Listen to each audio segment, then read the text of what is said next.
Welcome to united science classes. आज इस class के माध्यम से आप लोगों को मॉडर्न फिजिक्स में पार्ट 7 डिस्कस करने जा रहे हैं। और इस वीडियो में आपको मैं बताऊंगा कि इलेक्ट्रॉन का गतिज ऊर्जा क्या होता है, इलेक्ट्रॉन का स्थितिज ऊर्जा क्या होता है और संपूर्ण ऊर्जा क्या होता है। मतलब काइनेटिक एनर्जी, पोटेंशियल एनर्जी और टोटल एनर्जी। ठीक है।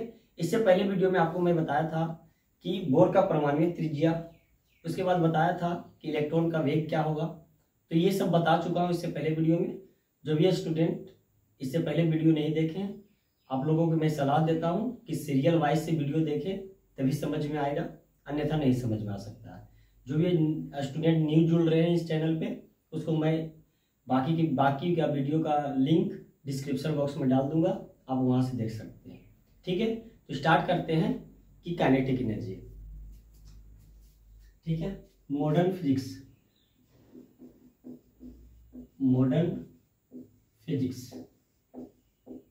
आधुनिक भौतिकी इसको बोलते हैं। अभी जो चल रहा है एटम्स के बारे में चल रहा है, ये चैप्टर जो है एटम्स के बारे में। ठीक है। तो इससे पहले जो मैं बताया था परमाणु त्रिज्या, जिसका मान आया था Rn बराबर n² h² ε0 by pi m Jd²। इसका जो शॉर्टकट में बताया था कि इसका जो त्रिज्या होगा Rn का मान 0.53 गुने n² बाई z, और इसका वेग बताया था Jd² by 2h ε0 into n। इसका जो वेग बताया था वो इतना बताया था। ठीक है। अब बात करते हैं हम लोग गतिज ऊर्जा। ठीक है। गतिज ऊर्जा ये तीसरा है। फर्स्ट सेकेंड, पहला जो था त्रिज्या और दूसरा जो था वेग, और तीसरा बात करें गतिज ऊर्जा। गतिज ऊर्जा को इंग्लिश में बोला जाता है काइनेटिक एनर्जी। ठीक है। तो इसके बारे में बात करते हैं। तो काइनेटिक एनर्जी बराबर होता है हाफ mv²। काइनेटिक एनर्जी बराबर हाफ गुने m। तो m का तो मान होगा m ही। अब यहाँ पे v का मान देखिए कितना था, Ze² by 2h ε0 into n का स्क्वायर। तो काइनेटिक एनर्जी बराबर हाफ m, z का स्क्वायर करेंगे तो z² बनेगा, ये e⁴ बनेगा, और ये 2 दूनी 4 h² ε0 का स्क्वायर n²। क्लियर है। अब यहाँ से काइनेटिक एनर्जी निकालेंगे तो 1/8 आएगा, ये बनेगा m e⁴, और नीचे जो जाएगा और नीचे जाएगा h² ε0 का स्क्वायर। ठीक है। और बाई z² n²। ठीक है। काइनेटिक एनर्जी बराबर 1/8 m e⁴, उसके बाद h² ε0 का स्क्वायर z² n²। तो m का m हो गया, e⁴ का e⁴ हो गया, z² भी हो गया, 4 दूनी 8 हो गया, ये h² हो गया, ε0 का स्क्वायर हो गया, ये n का स्क्वायर हो गया। अब इसका सभी का मान पता है कि जो इलेक्ट्रॉन होता है उस इलेक्ट्रॉन का द्रव्यमान पता होगा 9.1 गुने 10⁻⁻31, और उस पे आवेश का मान होता है 1.6 गुने 10⁻⁻19। h का मान प्लैंक कांस्टेंट, इसका मान होता है 6.64 गुने 10⁻34। ε0 निर्वात में इसका मान होता है 1। तो सभी मान रखने के बाद इसका जो काइनेटिक एनर्जी आएगा, काइनेटिक एनर्जी बराबर 13.6 गुने z² और बाई n²। ये इसका फॉर्मूला बनेगा इलेक्ट्रॉन वोल्ट। ठीक है। तो ये याद रखना है कि गतिज ऊर्जा जो होगा काइनेटिक एनर्जी वो 13.6 गुने z² और बाई n² इलेक्ट्रॉन वोल्ट। ठीक है। तो ये इसका काइनेटिक एनर्जी आया। अब यहाँ पे हम बात करेंगे कि z का मान। z जो होता है, ये फॉर्मूला याद रखना है, केवल और केवल ये फॉर्मूला। ठीक है। ये फॉर्मूला याद नहीं रखने का जरूरत है, शॉर्ट ट्रिक है। काइनेटिक एनर्जी बराबर 13.6 गुने z² और बाई n²। z जो होता है, z होता है प्रोटॉन की संख्या, n होता है n कक्षों की संख्या, ठीक है। तो इस प्रकार से हम लोग रखेंगे मान इसका और काइनेटिक एनर्जी का मान आ जाएगा, ठीक है। इसको आप नोट करें जल्दी से, एक दो क्वेश्चन करते हैं इससे रिलेटेड, एक दो क्वेश्चन करते हैं, ठीक है। अब इससे रिलेटेड एक दो क्वेश्चन कर लेते हैं। अगर आपसे क्वेश्चन पूछ देगा कि हाइड्रोजन के, क्वेश्चन है हाइड्रोजन परमाणु के द्वितीय कक्षा में इलेक्ट्रॉनों का गतिज ऊर्जा क्या होगा, ठीक है। तो हाइड्रोजन परमाणु का बात कर रहा है, तो हाइड्रोजन में प्रोटॉन की संख्या कितना होता है 1, तो जेड का मान हो गया 1, ठीक है।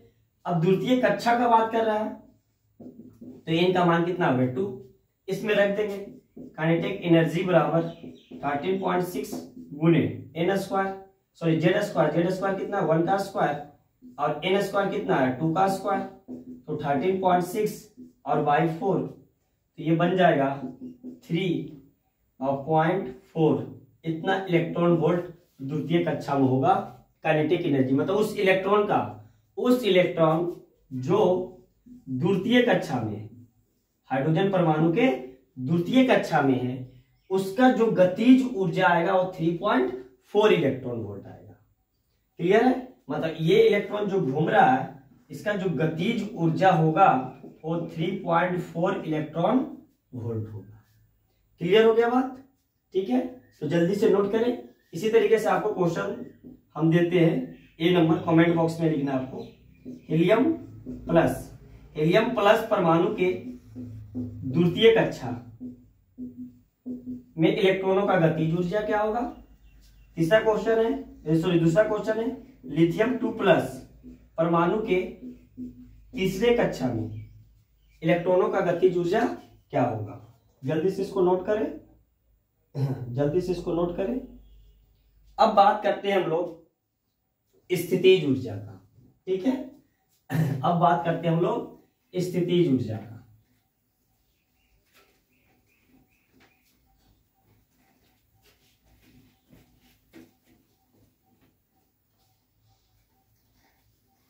तो चौथा है स्थितिज ऊर्जा।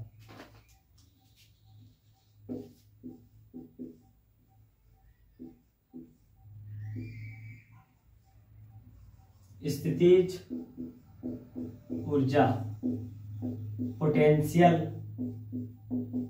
एनर्जी। तो इलेक्ट्रॉन का स्थितिज ऊर्जा क्या होगा। तो स्थितिज ऊर्जा के बारे में पहले समझ लेते हैं, ठीक है। ये प्रोटॉन है और इस प्रोटॉन के चारों तरफ इलेक्ट्रॉन इस प्रकार से चक्कर लगा रहे हैं, ठीक है।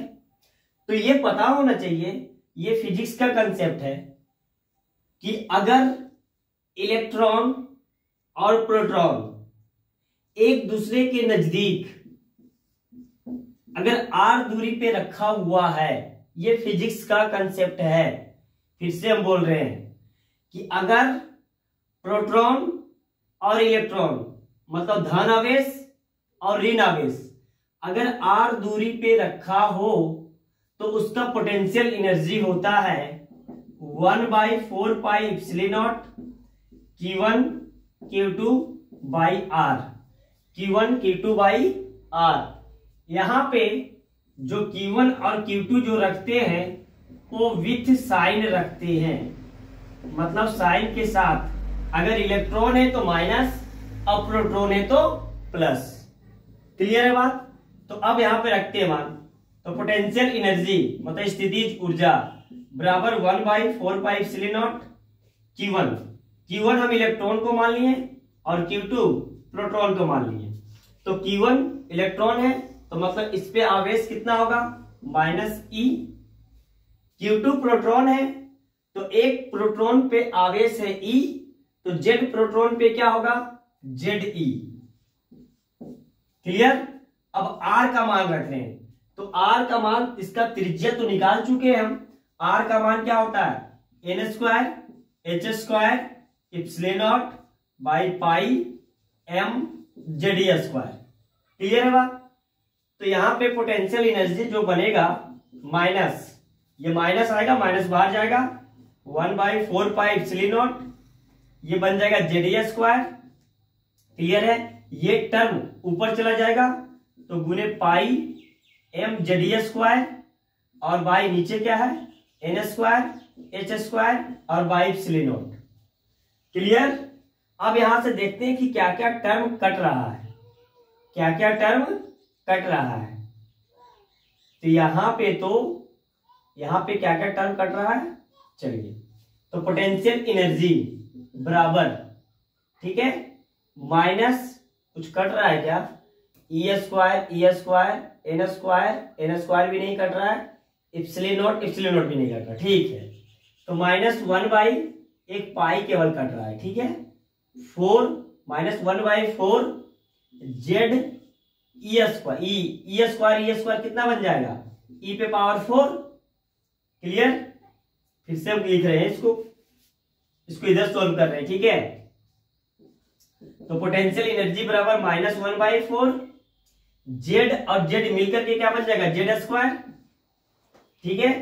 ई स्क्वायर और ई स्क्वायर मिलकर के क्या बन जाएगा, ई पे पावर 4 और जेड हो गया, ई हो गया, बचा क्या एम, नीचे क्या जाएगा, नीचे 4 इप्सिलॉन नॉट और इप्सिलॉन नॉट, तो इप्सिलॉन नॉट का स्क्वायर एन स्क्वायर और बन गया क्या एच स्क्वायर, एन स्क्वायर और एच स्क्वायर। क्लियर है?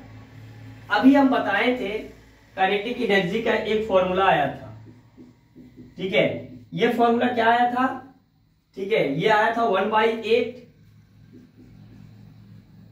1/8 जेड स्क्वायर ई पे पावर 4 गुने एम इप्सिलॉन नॉट का square N square H square. अभी तुरंत हम बताए थे ये टर्म, अभी तुरंत बताए थे, इससे जस्ट पहले एम ई पे power 4 Z square M E पे power 4 Z square epsilon naught का square H square N square, ठीक है। अभी तुरंत हम बताए थे काइनेटिक एनर्जी, इसी से शॉर्टकट ये बना था, ठीक है।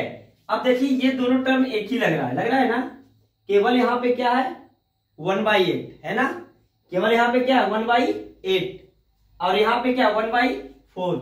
तो इसको हम क्या लिख सकते हैं, 1/8 बनाने के लिए हम क्या करेंगे कि 2 से दोनों तरफ भागा दे देंगे, तो पोटेंशियल एनर्जी बाय 2 बराबर -1/8 जेड स्क्वायर ई पे पावर 4 एम इप्सिलॉन नॉट का square N square H square. अब ध्यान से समझना है, इस पूरा टर्म को हम क्या लिख सकते हैं, इस पूरा टर्म को हम लोग लिख सकते हैं क्या, काइनेटिक एनर्जी, क्योंकि काइनेटिक एनर्जी का मान यही होता है।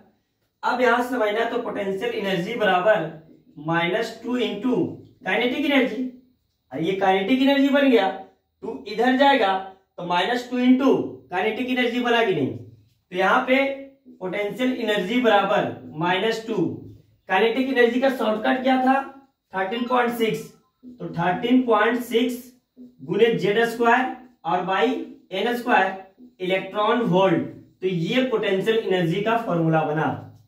इसको गुना करना है तो गुना करके रख सकते हैं, नहीं तो याद करने का तरीका है कि -2 गुने काइनेटिक एनर्जी, पोटेंशियल एनर्जी बराबर होगा -2 गुने काइनेटिक एनर्जी, -2 गुने काइनेटिक एनर्जी बराबर पोटेंशियल एनर्जी। क्लियर है? इसको आप लोग नोट करें जल्दी, ठीक है। तो मेरे पास एक फॉर्मूला और आ गया, पोटेंशियल एनर्जी बराबर -2 गुने 13.6 गुने Z square by N square electron volt. तो ये एक फॉर्मूला और बना पोटेंशियल एनर्जी का, स्थितिज ऊर्जा का। क्लियर है? ठीक है। अब सबसे ज्यादा इंपॉर्टेंट इसके बाद, अब देखिए क्या है, ध्यान से थोड़ा समझना, ठीक है। अब क्या है यहाँ पे कि आपको क्वेश्चन दे देगा कि हाइड्रोजन के प्रथम कक्षा में जो इलेक्ट्रॉन है उसका पोटेंशियल एनर्जी क्या होगा, उसका स्थितिज ऊर्जा क्या होगा। तो इस फॉर्मूला से हम लोग क्या कर सकते हैं, निकाल सकते हैं, ठीक है। इस फॉर्मूला से हम लोग निकाल सकते हैं। जेड होता है प्रोटॉन की संख्या और एन होता है कक्षों की संख्या। अब बात करते हैं पांचवा, जो वेरी वेरी इंपॉर्टेंट है। जितने भी कंसेप्ट है सब इसी से आपको मिलेगा, ठीक है। अब बात करते हैं इलेक्ट्रॉन का संपूर्ण ऊर्जा। इलेक्ट्रॉन का संपूर्ण ऊर्जा मतलब टोटल एनर्जी। टोटल एनर्जी, तो टोटल एनर्जी जो होता है वो बराबर होता है काइनेटिक एनर्जी और प्लस पोटेंशियल एनर्जी का। Kinetic energy plus potential energy का। तो काइनेटिक एनर्जी यहां पे देखना है, तो काइनेटिक एनर्जी कितना है 13.6 गुने जेड स्क्वायर और बाई एन स्क्वायर, ये काइनेटिक एनर्जी है। पोटेंशियल एनर्जी अभी निकाल के लेकर के आए -2 गुने 13.6 गुने Z square by N square. तो टोटल एनर्जी जो आएगा ये आ जाएगा -13.6 गुने जेड स्क्वायर और by N square electron volt, ये बनेगा टोटल एनर्जी। टोटल एनर्जी निकल गया, ये एक है, एक में से -2 कर रहे हैं तो -1 आ जाएगा, ये आ गया टोटल एनर्जी। इसको कुछ भी हो जाए इस फॉर्मूला को भूलना नहीं है, ठीक है। कुछ भी हो जाए इस टोटल एनर्जी का फॉर्मूला भूलना नहीं है। अब यहां पे बात करते हैं टोटल एनर्जी। तो देखिए यहां पे एक लिख देते हैं टोटल एनर्जी। तो टोटल एनर्जी का जो फॉर्मूला है -13.6 और गुने Z square by N square electron volt, ठीक है। अब देखिए इसको मिटा देते हैं, जल्दी से नोट करें। अब बात करते हैं थोड़ा, देखिए हम क्या क्या पढ़े हैं अभी तक, ठीक है। छठा वीडियो से लेकर के अभी तक क्या क्या निकाले हैं। एक तो इलेक्ट्रॉन का त्रिज्या निकाले हैं, इलेक्ट्रॉन का त्रिज्या मतलब अगर पहला कक्षा में जा रहा है तो उस इलेक्ट्रॉन का त्रिज्या कुछ होगा, और दूसरा इलेक्ट्रॉन में दूसरा कक्षा में अगर इलेक्ट्रॉन अगर जा रहा है मतलब घूम रहा है तो उसका त्रिज्या कुछ अलग होगा। अब हम लोग क्या निकाले थे दूसरा में, इलेक्ट्रॉन का वेग, इलेक्ट्रॉन का वेग निकाले थे अभी, ठीक है। ये फॉर्मूला इलेक्ट्रॉन का वेग।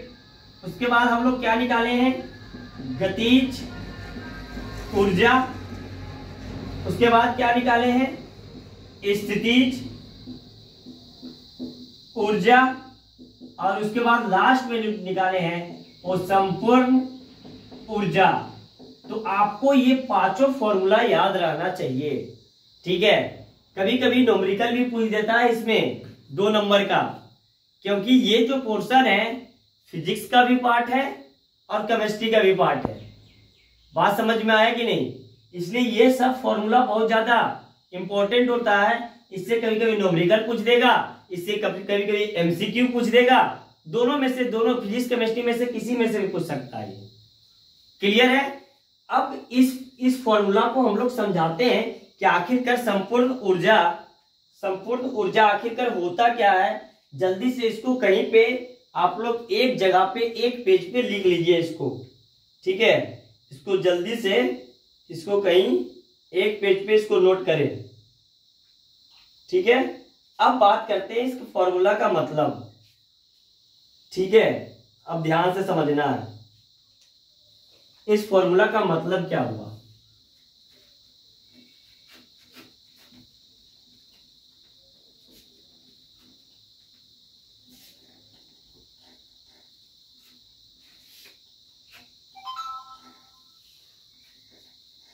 ध्यान से समझना एकदम, ठीक है। मेरे पास जो टोटल एनर्जी आया,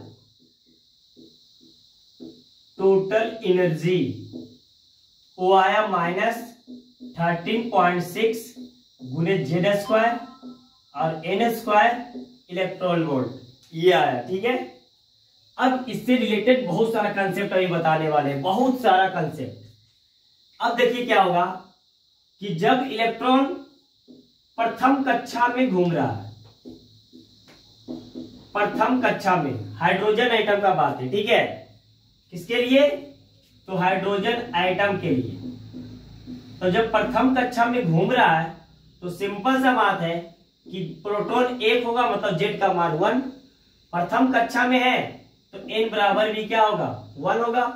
तो टोटल एनर्जी जो आएगा इसका -13.6 गुणे 1 का स्क्वायर और बाई 1 का स्क्वायर, तो -13.6 इलेक्ट्रॉन वोल्ट। मतलब पहला कक्षा में जो इलेक्ट्रॉन घूम रहा है उस इलेक्ट्रॉन का ऊर्जा कितना है? टोटल ऊर्जा -13.6। बात करते हैं हम लोग द्वितीय कक्षा में। सब के सब किसके लिए भी है? हाइड्रोजन एटम के लिए। तो Z का मान कितना? 1 और N का मान कितना? 2। तो टोटल एनर्जी जो आएगा -13.6 Z स्क्वायर मतलब 1 का स्क्वायर और बाई 2 का स्क्वायर, तो ये बन जाएगा -13.6 बाई 4। तो 4 12 -3.4 इलेक्ट्रॉन वोल्ट। इसका मतलब ये हुआ कि जब इलेक्ट्रॉन द्वितीय कक्षा में घूम रहा है तो उसके पास जो ऊर्जा होगा -3.4 इलेक्ट्रॉन वोल्ट होगा। क्लियर है? अब बात करते हैं तृतीय कक्षा। ये भी किसके लिए है? हाइड्रोजन एटम के लिए है। तो इसमें भी Z का मान 1 होगा और N का मान होगा 3। तो टोटल एनर्जी जो आएगा -13.6, Z मतलब क्या होगा? 1 का स्क्वायर और N का मतलब हुआ 3 का स्क्वायर, तो -13.6 और बाई 9, तो ये बन जाएगा कितना? 1 -1 और इसमें बचा कितना? 4, दोनों बचे 45, -1.51 इलेक्ट्रॉन वोल्ट। मतलब तृतीय कक्षा में जो इलेक्ट्रॉन घूम रहा है, परिक्रमण कर रहा है, उसका ऊर्जा कितना है? -1.51 इलेक्ट्रॉन वोल्ट। अब बात करते हैं चतुर्थ कक्षा में। ठीक है, तो इसमें चतुर्थ कक्षा में Z का मान तो फिर भी 1 होगा क्योंकि हाइड्रोजन एटम के लिए सब बात हो रहा है, और N का मान कितना होगा? 4। क्लियर है? यहां पे निकालेंगे टोटल एनर्जी बराबर -13.6 गुने Z का मान कितना? 1 का स्क्वायर और बाई 4 का स्क्वायर, तो टोटल एनर्जी बन जाएगा -13.6 और बाई 16। इसको भागा देंगे तो ये आ जाएगा, इसका जो आएगा मान, एक सेकेंड, इसका जो आएगा मान -0.85 इलेक्ट्रॉन वोल्ट। ठीक है, तो मेरे पास इलेक्ट्रॉन का अलग अलग ऊर्जा कक्षा के अनुसार आ रहा है। प्रथम कक्षा में जो इलेक्ट्रॉन के पास ऊर्जा है वो -13.6, द्वितीय कक्षा में -3.4, तृतीय कक्षा में -1.51 और चतुर्थ कक्षा में -0.85 इलेक्ट्रॉन वोल्ट। तो ये सभी डाटा को हम लिख देते हैं। ठीक है, ये सभी डाटा को लिख देते हैं।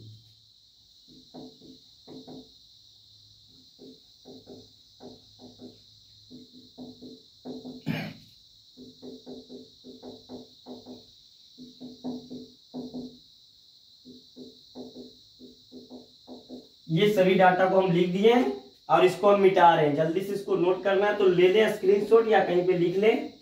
ठीक है, चलिए अब इसका मतलब हम समझाते हैं आप लोगों को।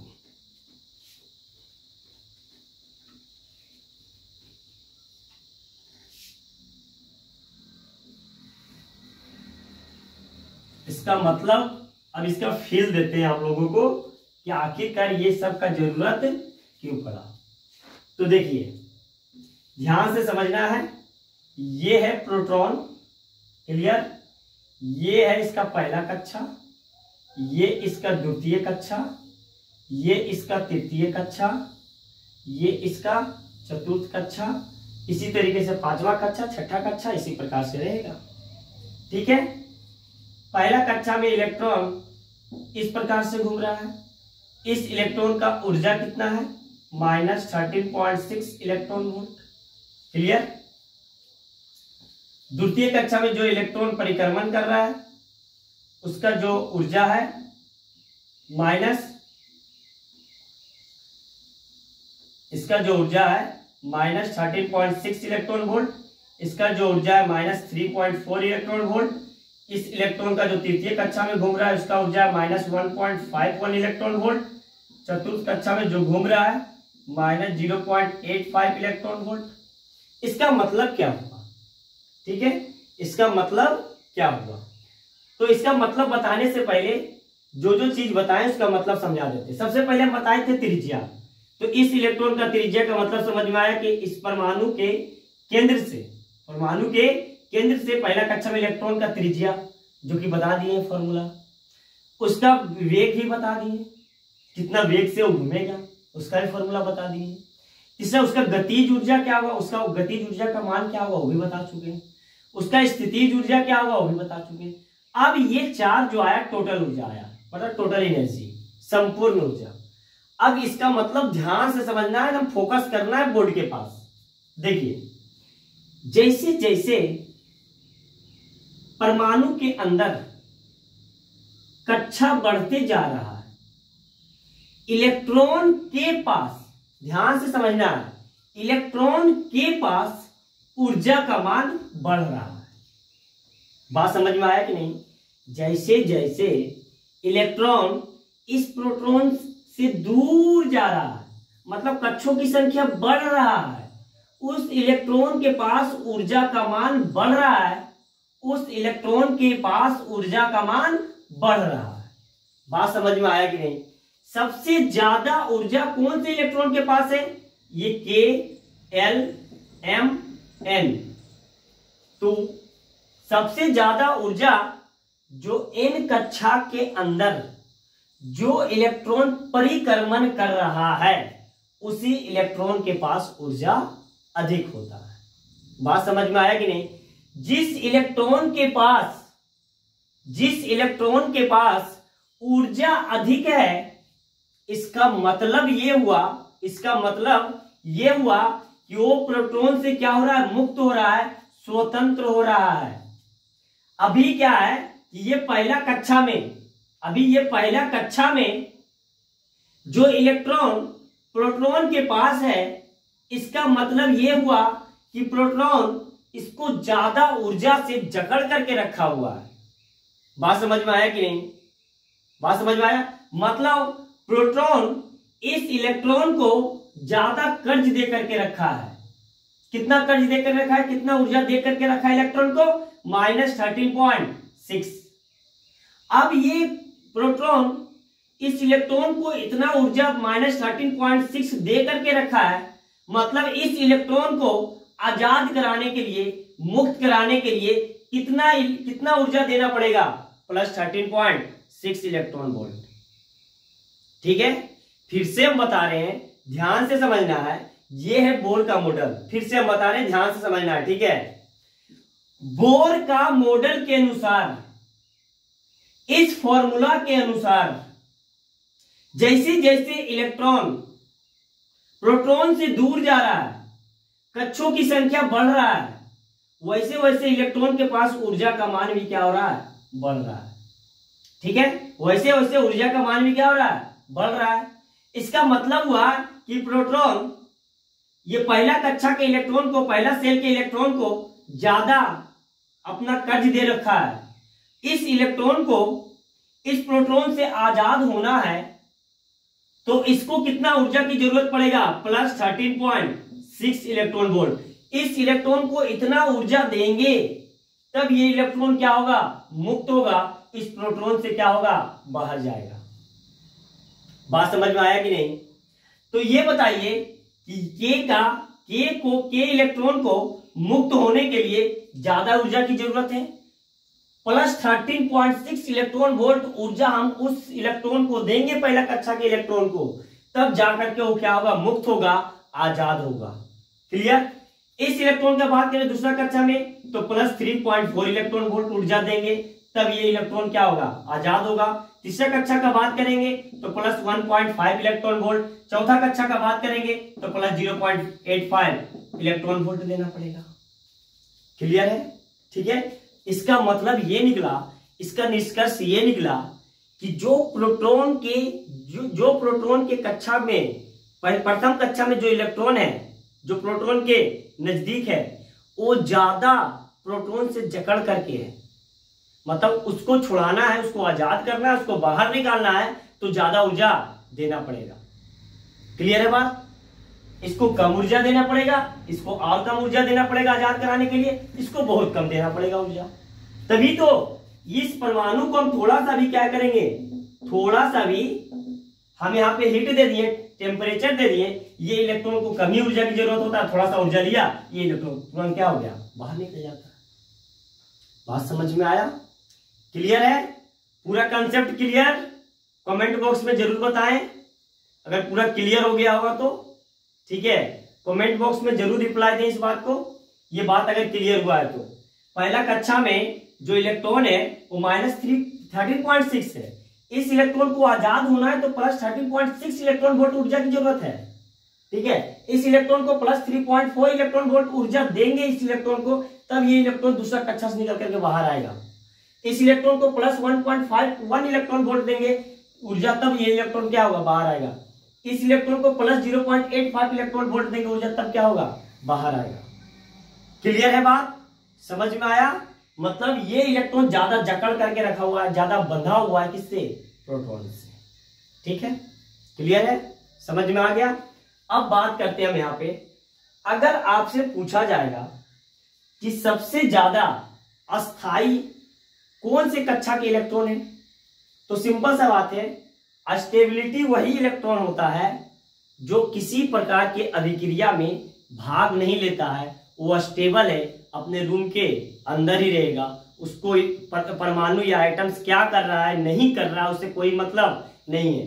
तो ये इलेक्ट्रॉन ज्यादा स्टेबल होता है, क्योंकि इसको छुड़ाने के लिए, इस इलेक्ट्रॉन को मुक्त कराने के लिए, इस इलेक्ट्रॉन को आजाद कराने के लिए, ठीक है, बहुत ज्यादा ऊर्जा की जरूरत है, इतना ऊर्जा होता नहीं है। तो प्रथम कक्षा के जो इलेक्ट्रॉन होता है वो बहुत ज्यादा स्टेबल होता है, बहुत ज्यादा अस्थाई होता है, जबकि जैसे जैसे कक्षों की संख्या बढ़ते चला जाएगा, जैसे जैसे कक्षों की संख्या बढ़ते चला जाएगा, वैसे वैसे ये इलेक्ट्रॉन क्या होगा, वैसे वैसे ये इलेक्ट्रॉन क्या होगा, इसमें कम ही ऊर्जा के साथ ये क्या होगा, मुक्त होते चला जाएगा। क्लियर है बात? समझ में आ गया? तो ये अस्टेबल ज्यादा स्थायी है, पहला कक्षा में जो भी इलेक्ट्रॉन है वो ज्यादा स्थायी है। ज्यादा स्थायी इसलिए होता है क्योंकि वो पूरी तरीके से क्या होता है कि बहुत ज्यादा ऊर्जा से वो बंधा हुआ रहता है, उसको आजाद करना है तो बहुत ज्यादा ऊर्जा देने की जरूरत है, जबकि ये अस्टेबल नहीं है, अस्थाई नहीं है, इसको थोड़ा सा भी ऊर्जा मिल जाएगा, ये इलेक्ट्रॉन तुरंत क्या हो जाएगा, बाहर निकल जाएगा। बात समझ में आया? क्लियर है? ठीक है, तो ये ज्यादा स्थायी, ज्यादा स्टेबल, ये इलेक्ट्रॉन ज्यादा स्थायी, ज्यादा स्टेबल नहीं होता है, ये तुरंत ऊर्जा देने पे तुरंत क्या हो जाएगा, मुक्त हो जाता है। क्लियर? ठीक है, अब हम बात करेंगे कि अगर कक्षों की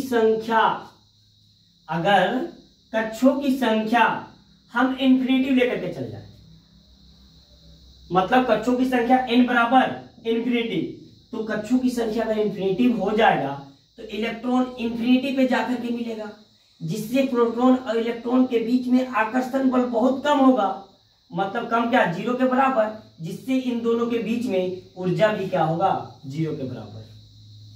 फिर से हम बोल रहे हैं, ध्यान से समझना है कि n बराबर इन्फिनिटी का मतलब क्या हुआ, जैसे जैसे इलेक्ट्रॉन, ठीक है, जैसे जैसे इलेक्ट्रॉन यहां से दूर जाएगा, जैसे जैसे इलेक्ट्रॉन यहां से दूर जाएगा, वैसे वैसे ये प्रोटॉन से मुक्त होते चला जाएगा, मतलब उसमें इन दोनों के बीच में, इलेक्ट्रॉन और प्रोटॉन के बीच में ऊर्जा का मान क्या होगा, 0। जैसे फॉर्मूला से भी देख लेते हैं, टोटल एनर्जी बराबर होता है -13.6 गुने Z² by n² electron volt, तो n का मान इन्फिनिटी, तो टोटल एनर्जी कितना बन गया, 0 बना कि नहीं बना? क्लियर? टोटल एनर्जी कितना बना, 0।